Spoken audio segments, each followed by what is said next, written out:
need to get that right. Yeah. As you raise the issue of subsidy, you would have spent time as a Minister of Public Utilities.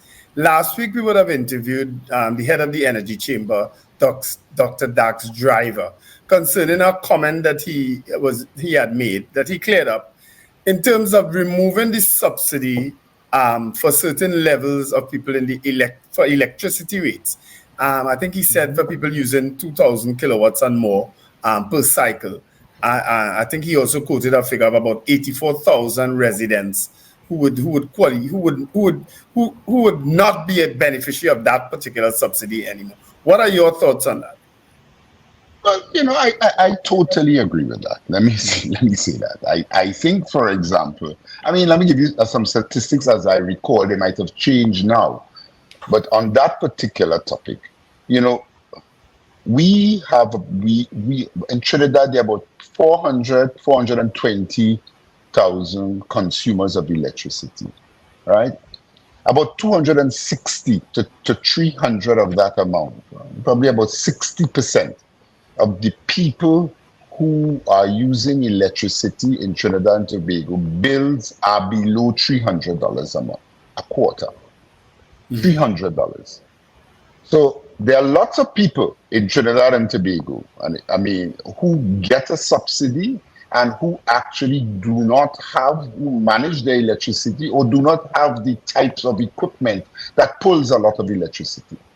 So when you look at the amount of money that we get that is given out for electricity in the residential sector, it just means about 10% of the people whose bills are in the capacity of $30,000 and $40,000. They are the ones who could afford, right? And they represent about 70 to 80% of the revenue that comes from electricity in the consumer. And a lot of them could afford, and they don't need a subsidy.